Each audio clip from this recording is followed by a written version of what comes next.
अस्सलाम वालेकुम जी। मेरा नाम फैज़ान खालिद है और इस वक्त हमारे साथ ऑनलाइन मौजूद हैं अफजाल रेहान साहब, जो कि एक सीनियर तजिया निगार हैं। तो रेहान साहब से हम करंट अफेयर्स पे कुछ गुफ्तगू करना चाहेंगे। तो क्या हाल है रेहान साहब, खैरियत से हैं आप?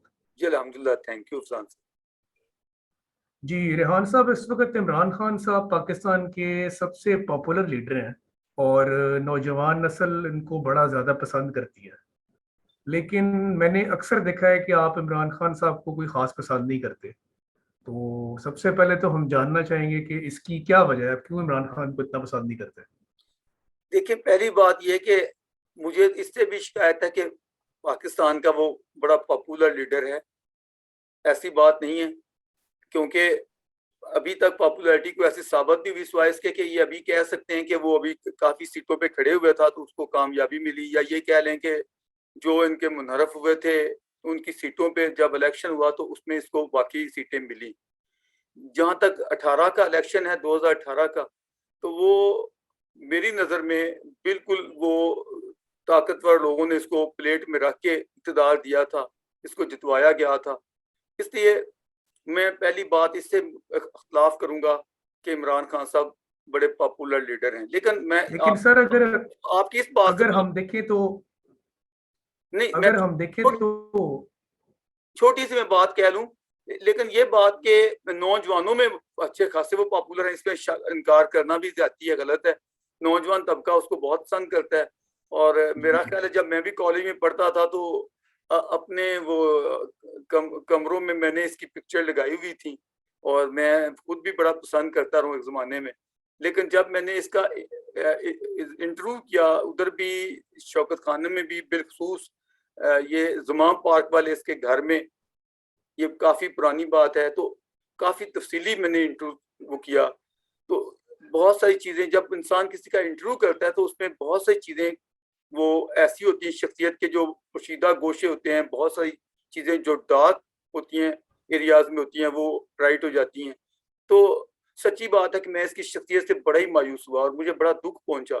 और वो एक कहानी है, अब मुझे नहीं मालूम कि इस वक़्त मैं वो शुरू कर दूँ तो आपके वो सर, सवाल। आप थोड़ा सा, हम चाहेंगे कि आप उस बात पर रोशनी डालें, क्योंकि इस वक्त सबसे पहला तो इशू यही है कि आप इमरान खान को पसंद नहीं करते और आप कह रहे हैं कि उसकी पॉपुलैरिटी इतनी ज़्यादा नहीं है, जबकि हम देखते हैं कि उसकी एक कॉल पे पूरा पाकिस्तान इकट्ठा हो जाता है। आप सोशल मीडिया, टीवी देखें, जहां भी आप देखेंगे आपको सिर्फ इमरान खान ही नजर आएगा।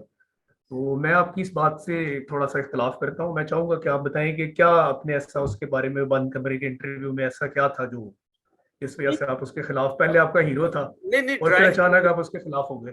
इसके ड्राइंग रूम में था। देखिए, ये बात नहीं है, एक जर्नलिस्ट या सहाफ़ी या लिखारी को बिल्कुल इम्पार्शियल होना चाहिए। मैं इस बात पे वज़ाहत पहले ही कर दूँ, ये ये ना समझें कि मैं कोई पार्टीबाज़ी की वजह से या किसी एक पार्टी को तरजीह देखते हुए कोई मुखालफाना मुखासमत या इस्म दिल में रखता हूँ, ऐसी बिल्कुल बात नहीं है। और बिल्कुल न्यूट्रल होके देखना चाहिए चीज़ों को। इमरान खान ने तो अब न्यूट्रल के माने ही बदल डाले हैं। लेकिन ये कि मैं फिर भी यही कहूँगा कि कुछ अदारे जैसे आर्मी के जैसे यानी ताकतवरों की बात आती है, तो आइन यही कहता है कि उनको न्यूट्रल होना चाहिए। इसी तरह आप हमारे देखें, बहुत सारे महकमाना जो भी मामलात हैं, तो उसमें अगर वो सरकारी लोग पार्टीबाज़ी करें, वो भी गलत है। इसी तरह सहाफ़ियों को भी पार्टीबाज़ बिल्कुल नहीं होना चाहिए और इम्पार्शियल होके या न्यूट्रल होके सोचना, बोलना और लिखना चाहिए। बाकी अपनी जब किसी शख्सियत का आप जायज़ा लेते हैं तो आपके सामने उसके बहुत से ऐसे पहलू आते हैं जिनसे आप इम्प्रेस भी हो जाते हैं और बहुत से ऐसे पहलू भी आते हैं जिन जो आपको नामानूस लगते हैं या आप समझते हैं कि ये हार्मफुल है। देखिए, हमारा पैमाना क्या है किसी को अच्छा या बुरा समझने का? मेरी नज़र में इसका पैमाना है ह्यूमैनिटी के लिहाज से, क्योंकि हर बंदे की अपनी तरजीहात होती है। मसलन कोई बंदा ये देखेगा कि उसके नजरियात से कोई मेल जोल रखता है तो वो उसको पसंद करेगा। कोई कहेगा जी बड़ा साफ शफाफ शख्सियत का मालिक है इसलिए वो उसको पसंद करेगा। कोई कहेगा कि फलाना बड़ा मुहिब्बे वतन है इसलिए पसंद करेगा। यानी अपनी अपनी प्रायोरिटीज होती हैं। मेरी प्रायोरिटी में ये होता है कि जो शख्स इंसानों के लिए अच्छा है वो काबिल तारीफ है, मैं उसकी उतनी सपोर्ट करूंगा। जो इंसानों के लिए, हम इंसानी समाज के लिए हार्मफुल साबित होता है, मैं उसकी उतनी ही मजम्मत या मुखालफत करूंगा। तो सर यहाँ पे एक बात आएगी, आपने कहा कि इंसानियत के हवाले से इमरान खान साहब जो है उनको आपने क्वेश्चन किया है। तो मैं तो समझता हूँ कि जो शौकत खानम का प्रोजेक्ट था वो पाकिस्तान नहीं बल्कि पूरी दुनिया में बड़ा माना जाता है कि ह्यूमैनिटी के हवाले से एक बहुत बड़ा कदम था खान साहब का। तो आपके ख्याल में ये ह्यूमैनिटी वाली बात जो है वो आपकी इस बात से ये थोड़ा सा ये मतलब टकराव नहीं रखती? शाबाशी, बहुत अच्छा आपका क्वेश्चन, बड़ा खुश हुआ हूँ। बिल्कुल ये बात ठीक है, जो दुखी इंसानियत के लिए काम करता है हम सबको उसकी कदर करनी चाहिए, बिला तमीज सियासी वाबस्तगी या मजहब या मिल्लत। या देखिए ना, हम सर गंगा राम साहब को भी सर आंखों पे बिठाते हैं। मोहतरमा गुलाब देवी के नाम पे जो बना है हॉस्पिटल, गुलाब देवी हॉस्पिटल या लेडी विलिंगडन हॉस्पिटल है, यानी जो जो कोई भी इंसानियत के लिए काम करता है वो सारे ही हमारे लिए काबिल एहतराम है। इसमें कोई शक नहीं है कि इमरान खान साहब का वो प्रोजेक्ट काबिल तारीफ है और इंसानियत के लिए बना, इंसानी खिदमत के लिए बना, एक बहुत बड़ी बीमारी को पकड़ने के लिए। लेकिन आप ये भी देखें, जिस शख्स ने उसमें सबसे बढ़ के तावन किया, कभी इस बंदे ने उसके बारे में कभी कलमा खैर आपने सुना क्या? आप जो कुछ बोला है, किसी ने मेरे साथ तावन किया हो मेरे अच्छाई के काम में, तो मैं उसकी कदर करूंगा, मैं कहूंगा कि इस बंदे ने तावन किया हुआ है। लेकिन सर किसकी तरफ इशारा आपसे आपका? मैं किसने? इशारे, मैं नहीं इसको इतना फैलाना चाहता, लेकिन मैं यह अर्ज करूं कि बहुत ज्यादा इसके साथ तावन किया। और वैसे भी फिलहाल से एक बात आप जहन में रखें कि किसी की मुखालफत करते हुए भी आखिरी हद तक इस तरह नहीं चले जाना चाहिए कि इंसान जो है वो उस पर बछाड़ कर दे और उसके ऊपर जो कीचड़ है दुनिया जहान का उस पर डालने लगे। सियासी इख्तलाफात अपनी जगह होते हैं, लेकिन इंसानी वकार, इंसानी एहतराम, रिगार्ड रहना चाहिए। सर लेकिन यहाँ पे तो एक बात सबसे मैं ज्यादा करूंगा। इन्होंने खराब किया है।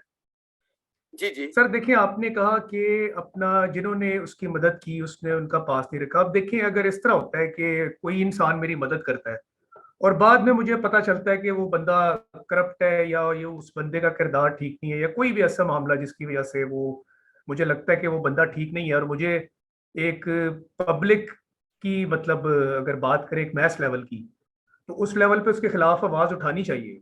तो क्या सिर्फ उस हेल्प की वजह से मैं वो आवाज ना उठाऊं? नहीं, आपके ठीक कहने का ये बात है आपकी, मतलब है? लेकिन मैं ये कहता हूँ कि जो किसी की अच्छाई है वो भी बयान कर दें, जो किसी की कुताही है वो भी बयान कर दें, और एक एक्सट्रीम पे ना जाएं, इतना मुतशद्दद ना हो जाए कि जैसे एक यानी किसी की अच्छाइयां सारी दबा दें एक कुताही की वजह से या कुछ कुताही। बिल्कुल ठीक है, अगर गलत आती चीजें सामने पहले नहीं थी तो आपको बिल्कुल अपनी राय बदलने का हक हासिल है। तो मैं अर्ज करूं कि जैसे कि मैं खुद अपनी मिसाल आपको दे रहा था कि एक जमाने में मैंने अपने कमरे में खास इन साहब की तस्वीर लगाई हुई थी और किसी लड़के ने आके वो क्या है तस्वीर को डैमेज किया और मैं उससे बहुत नाराज हुआ। मुझे तलखी होगी कि तूने हमारे खान साहब की तस्वीर को क्यों डैमेज खराब किया। वो कोई ऐसी वो अब वो शायद मेरे पास अभी भी वो खराब की हुई उसकी तस्वीर पड़ी होगी। तो ये नहीं है कि मैं उसका शुरू से, यकीन जाने मैं वो अगर वाकयात दोहराऊं तो मैं बड़ा ज्यादा इसको एक जिस तरह बाकी लोग देखते थे मैं भी इसको बतौर एक हीरो के देखता था। लेकिन ये कि उनकी अप्रोच जो है, जो सबसे जो चीज मुझे बुरी लगी है उस शख्स में अपनी ईगो बहुत ज्यादा, ये अपनी अकड़, अपनी गुरूर, अपनी बड़ापन, मैं बड़ी, मैं कमाल, ये मैं जो है ना उसकी ये इतनी हैवी है कि जो मैं कोई भी इंसान जो इसको देखेगा तो वो कहेगा कि मतलब उसके नजर में अपने जाती फायदे के लिए मुल्क जाए भाड़ में, नजरिया, असूल, इंसानी ह्यूमन राइट्स चीजें सब किसी चीज की नहीं, उसको सबसे पहली तरजीह जो है वो अपनी जात है। आज भी अब शायद उसका भी मैं कहीं बयान देख रहा था कि मुझे जो इक़्तिदार मिला है मैं उसमें कानून की हुक्मरानी कायम नहीं कर सका। अब और भी चीजें आएंगी। मतलब जब आपको मौका मिलता है फैजान साहब, आपको मौका मिलता है कोई सर्व करने का, खिदमत करने का, कारकर्दगी दिखाने का, ये तो एक लिमिटेड टाइम होता है, वक्त बदल जाता है। उस वक्त देखना है कि उस वक्त आपने क्या किया। उस वक्त आपने ताने दिए, हर वक्त ये मैं एनआरओ नहीं दूंगा, यानी मैं इनको जेलों में भेजूंगा, मैं भाई कोई अपनी कारकर्दगी दिखाओ, अपनी कोई लोगों की खिदमत करो, कोई यादगार हो कि आपका अब 3.5 साल दौर को आप देखें, तारीख का वो हिस्सा बन चुका है। आज से 50 साल बाद जो लोग आएंगे जब जायजा लेंगे तो उनको क्या मिलेगा? नवाज शरीफ की मैं सर यहाँ पे मैं एक बात ऐड करना चाहूंगा। देखिए, इमरान खान साहब जो अपने पहले इलेक्शन में एक मोटो लेके आए थे, वो यही था कि वो करप्शन को खत्म करेंगे, ठीक है। और उन्होंने आके करप्शन को खत्म करने के हवाले से एक काम लिया, उन्होंने नैब को भी ताकतवर किया। और नैब में सारे जो जिन लोगों के वो नाम लेते थे, उन्होंने तकरीबन उन सब लोगों के नैब में केसेस भी खुलवाए। और उनका ये था, एजम्पशन थी खान साहब की, कि जी जिस वक्त हम इन लोगों को हाथ डालेंगे तो पाकिस्तान जो है उसमें काफ़ी, यानी जो दूसरे मुल्कों में पाकिस्तान का पैसा है वो भी पाकिस्तान आएगा। उसके अलावा जो करप्शन के जरिए पैसा और जो जायदादें बनाई गई हैं उससे भी हम रिकवरी करेंगे। तो वो तो उस मिशन के मुताबिक ही चल रहा था। कुछ ऐसा तो नहीं है कि उसने, यानी जो पहले इलेक्शन में लोगों ने उसको इसी मिशन की वजह से ही इलेक्ट किया था, यानी ये कोई देखिए, नई बात तो नहीं थी। जी जी बिल्कुल ठीक है, लेकिन मुझे एक बात बताएं, इसका जो उसने स्लोगन दिया, जो नारेबाजी की, जितना शोर मचाया, प्रैक्टिकली क्या निकला? मुझे बताएं कौन सी ऐसी चीज है जो करप्शन साबित हुई हो? मुझे बताएं जितने सर भी उस शख्स ने दावे किए, जितने इल्जामात लगाए, कोई कानून की कसौटी पे कोई चीज का कामयाब हुई? कुछ निकला? नैब को सर नैब की बाकायदा इंक्वायरीज मौजूद हैं, जिसको अब इन्होंने आके नैब के कवानीन में तरमीम की हैं, आप भी उससे वाकिफ हैं। और उसके बाद जो है वो उसमें उन्होंने अपने हवाले से जो है अपने आप को बचाने के लिए उन्होंने तरमीम की। मुसलसल उसमें इंतकाम की बू आती है, सिर्फ नफरत की। और ऐसे देखें, अपने अपने इसके लोग, बल्कि देखो उसने करप्शन क्या पकड़नी थी, अपने लोग करप्ट साबित हो गए। अब इतनी चीजें सामने आई, इसके दाएं बाएं जो कुछ होता रहा, जिस तरह के वो सारे, वो शुगर माफिया चली और क्या क्या चीजें निकली। और जो इसने यहाँ बिठाया हुआ था एक वो शख्स जिसका आजकल नाम भी नहीं है, 3 साढ़े 3 साल कौम पे मुसल्लत रखा एक नहल शख्स को, किस लिए? ताकि मेरा हुक्म चलता रहे, जो मैं कहूँ। यानी मैं बतौर वजीर आजम भी कौम पे मुसल्लत हूँ, बतौर वजीर आला भी मैं ही मुसल्लत हूँगा, या मेरे घर वाले, मेरी फैमिली के लोग होंगे। तो ये सारा, जो लोग कुछ कारकर्दगी दिखाना चाहते हैं, आप अपने ऑफिस में अगर दिखाना चाहते हैं तो आप अहल लोगों को आगे लाएंगे। आप अगर निकम्मे लोगों को, नहल लोगों को आगे लाते हैं, बिठाते हैं, तो इसका क्या मतलब है? इसका मतलब है कि आप उनको सिर्फ इस्तेमाल करना चाहते हैं। और अपनी एक किस्म की उसमें आपकी डिक्टेटरशिप भी, अपनी जहनीत भी सामने आती है। जमहूरी लोग इस तरह नहीं होते हैं। वो जमहूरियत का, बल्कि मैं तो कहूँगा उसका कोई जमहूरियत से वास्ता ही नहीं है। कभी मैंने नहीं सुना कभी उसने कहा हो कि यहाँ आइन, इंसानी हकूक, जमहूरियत, आज़ादी, राय, इन चीज़ों के भी कभी उसने जोर दिया हो, कि कभी कहा हो। जब भी बात होगी, यानी उसको पता, आप आज कल देखें, एक चीज उसके सर पे चढ़ी हुई है कि आर्मी चीफ मेरी मर्जी का होना चाहिए। यानी उसकी नजर में जीत इलेक्शन के लिए अवाम की मसाइल को, अवामी दुखों को दूर करने की प्रायोरिटी नहीं है। उसकी एक ही प्रायोरिटी है कि बस आर्मी चीफ जिस तरह 18 में मेरे मुताबिकत में चला था, इसी तरह अब फिर आए और उसकी मुताबिकत चले। उसके लिए वो पता नहीं गोलियां मारने को भी तैयार है, खाने को भी तैयार है, निकलने को तैयार है, दंगा फसाद करने को भी तैयार है। ये सारी चीजें क्या है? अब फिर मैं असल बात आके आऊंगा कि करप्शन को स्लोगन के तौर पे इस्तेमाल किया। और इसी तरह देख, आपको याद होगा कि इलेक्शन से पहले इन लोगों ने कितने लंबे चौड़े दावे किए कि 50 लाख वो घर बनाएंगे, करोड़ नौकरियां देंगे, इतना लंबे चौड़े वो इतने दरख्त हम लगाएंगे। और दरख्तों के भी जो स्कैंडल बने वो भी आप शायद वो पढ़ें तो आपको बहुत कुछ मिल जाएगा, क्योंकि ना कोई गिनती होगी, ना ना ना होगा नौमन तेल, ना राधा नाचेगी। और वहां जो कहता था ये जंगला बस बना रहे हैं, मैं सड़कों सड़कों से कौमें तरक्की नहीं करती हैं, तो फिर तूने पेशावर में क्यों शुरू कर दी? और इनकी लागत देखें, और जो लागत उस पर लगाई गई, क्या उसमें वो समझते हैं कोई दयानतदारी थी? दयानतदारी सर वो कहाँ नजर बात, आती है? सर यानी आपकी बात ठीक अपने है। इकरार के लिए कहना और चीफ को कि तू लंबी उम्र गैर मुइना मुद्दत के लिए बन जा, तो ये क्या, ये ऑनेस्टी है कि मुझे बचाए रख, मैं ऊपर मुसल्लत रहूं? चले सर, हम आपकी ये बात मान लेते हैं, लेकिन जो बाकी भी लीडर्स रहते हैं उनकी टीमों में भी जो लोग हैं वो भी कोई बड़े दूध से धुले हुए नहीं है।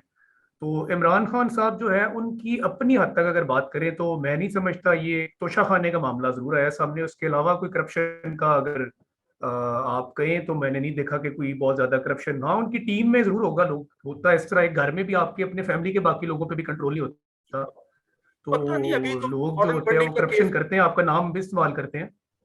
फॉरेन फंडिंग का केस भी पड़ा हुआ है। फिर देखो ना, बाकियों पे आ जाते हैं। ये तो नारा ये लगा के आया था कि मैं करप्शन के खिलाफ लड़ूंगा, मैं बल्कि बाकियों से दिलवाऊंगा, निकलवाऊंगा। जो शख्स इतना बड़ा नारा लगा के आता है, इतना बड़ा वो लोगों को यकीन दिलाता है, वो खुद ही अब आप इस लेवल पे ले आ गए ना, आप भी या उसके हमायती भी, कि वो ये कहने लगे हैं कि बाकी भी तो ऐसे हैं, फिर बाकियों में ये इसका फिर फर्क करना या इसको बड़ा वो सादको अमीन कहने के जाली अलकाब जो है वो खत्म करें, वो नहीं होने चाहिए। जब वही एक बंदा जिसको अथॉरिटी ज्यादा लुटमार की मिली वो ज्यादा कर गया, थोड़ी मिली तो थोड़ी वाला भी, चोरी तो फजान साहब लख की भी और कख की चोरी ही होती है।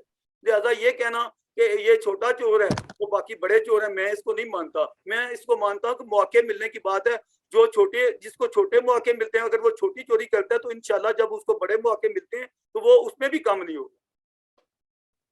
अभी उनको कहता है 40 साल, ये 3.5 सालों में माशाल्लाह जितने पाकिस्तान पे बोझ डाल गया है वो 40 सालों में उन्होंने नहीं डाले होंगे। आप कर्जे की तफसीलात मंगवा के देख लें कि जो पाकिस्तान के ऊपर, जो अवाम के ऊपर जो लोड इसने डाला है वो देखें, और उनका 40 साल यानी 40 सालों का लोड हल्का लगेगा, इसका 3.5 साल का भारी लगेगा। और फिर उसके ऊपर भी मजीद देखें कि उनकी आउटपुट नजर आएगी, वो बड़ी बड़ी सड़कों की सूरत में, मोटरवे की सड़कों में, मुख्तलिफ हॉस्पिटल की सूरत में, मुख्तलिफ अदारे बनाने की शक्ल में।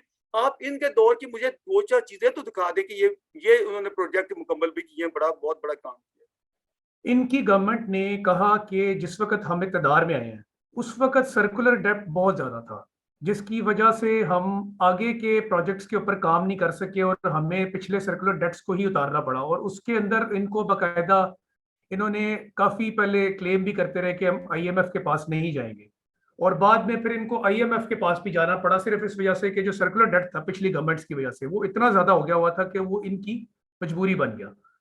तो आपका इस बारे में क्या, आप इस बारे हमारी में क्या तजिया है? हमारी नीयत है, आप अयूब खान सिकंदर मिर्जा के दौर से शुरू हो जाएं। जो भी नई गवर्नमेंट बैठती है वो आम लफ्जों में, अवामी लफ्जों में कहते हैं खजाना खाली है जी, मैं आया हूं तो खजाना खाली मिला। आज तक भुट्टो की हुकूमत बिल्कुल सर, ऐसे ही है। आई, यही रहा। मैंने तो पूरी पाकिस्तान की हिस्ट्री को जिस तरह पढ़ा है, मुझे एक ही चीज, 2 नारे पाकिस्तान में बहुत इस्तेमाल हुए हैं अवाम को बेवकूफ बनाने के लिए। एक, हम मजहबी नारा, हम पाकिस्तान में इस्लामाइजेशन करेंगे, इस्लामी निजाम लाएंगे, और दूसरा करप्शन का नारा। आप यकीन जाने हमारी तारीख पूरी की पूरी 75 साल तारीख में ये दोनों नारे मुझे छाए हुए नजर आए हैं। किसी भी गवर्नमेंट को चलती सही चलने वाली को भी जब आउट करना होता था, बूट मारने होते थे, तो कह दिया जाता था ये जी करप्शन है, हमने इसलिए इसको फारग कर दिया।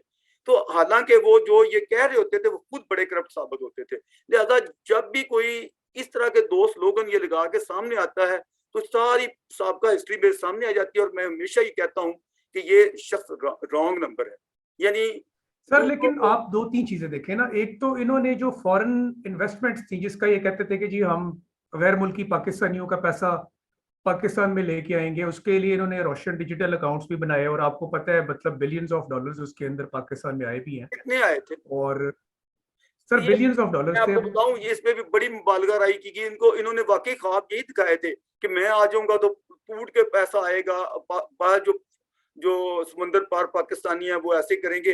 सारे बजन है, कोई ऐसा नहीं स्लोगन है। जिस तरह इन्होंने केपी में दरख्तों का कह दिया, हमने जंगलात पता नहीं कितने अरब दरख्त लगा दिए, अभी फ्लड आया तो पता चला वो सारे के सारे बह गए, बात खत्म हो गई। यानी ये तो सिर्फ एक शख्स या इसकी पार्टी, मैं तो ना तो इनको सियासतदान समझता हूँ ना इनकी पार्टी को सियासी पार्टी समझता हूँ, एक प्रेशर ग्रुप के तौर पे ऊपर दूसरी पार्टी को तोड़े हुए लोग हैं, इधर उधर जमा किए हैं, भानुमति का कुनबा और सारे के सारे ज़ाहिर ताकतवर छतरी के नीचे जमा किए गए थे। और आप देख लें वक्त आएगा ये ऐसे ही बिखर भी जाएंगे।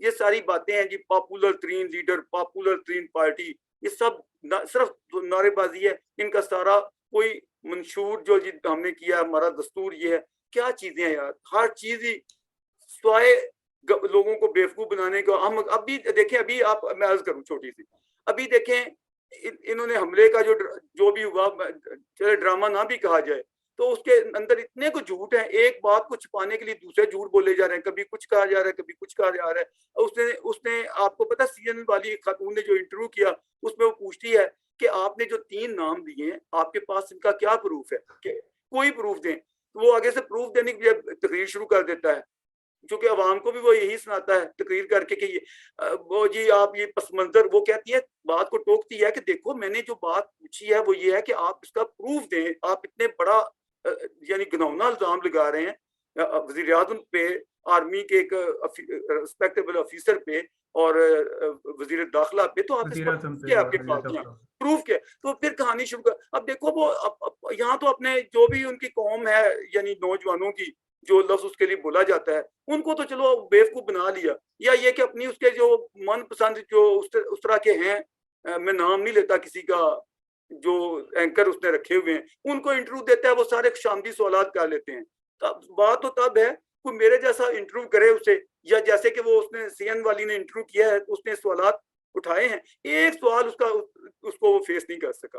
तो ये बात, लेकिन देखिए ना कि अगर आप फिर करवा लो मुझसे।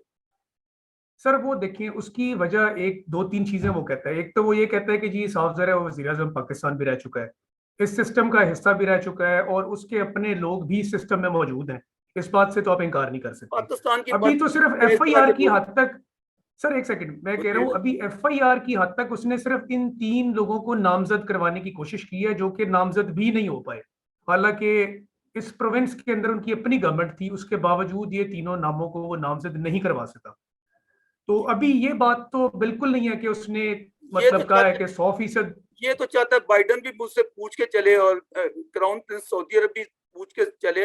यहाँ एक एसएचओ ने उससे यानी उसकी बात नहीं सुनी। इस पे सोचना चाहिए उसके हमायतियों को कि वो सर ये तो कानूनी हक तो उसका है ना कि वो कानूनी तौर पे वो कम से कम नाम तो ले सकता है ना, जिन लोगों पे उसको शक है एफआईआर के अंदर कि इन लोगों के ऊपर मुझे शक है। बिल्कुल ले सकता है, तो लेकिन देखो कुछ शाइस्तगी होनी चाहिए। इतना घिनौना इल्जाम लगाते हुए कुछ ना कुछ, मैं मानता हूँ एफआईआर जिस पे मजरूब होता है, जिसको चोट लगती है, उसका राइट होता है कि वो एफआईआर में करे, लेकिन देखो कुछ इसका मतलब ये हुआ कि जो मर्जी कुछ ना कुछ, मेरा ख्याल है कि इस पे मतलब इसको ऐसी चीज नहीं है।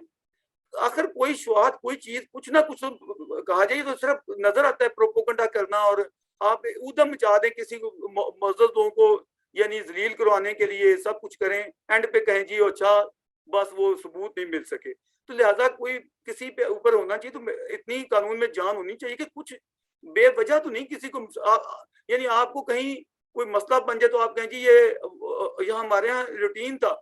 मैं एक दफा जा रहा था तो वहां लिखा हुआ था कि हमारे फिलहाल बच्चों पे जो हमला हुआ है वो अमेरिकी सदर ने करवाया। तो ये हमारे यहाँ एक स्लोगन के तौर पे ये चीजें इस्तेमाल होती चली आ रही हैं। लेकिन जो बंदा आप जिसको कह रहे हैं सीट पे बैठा रहा है,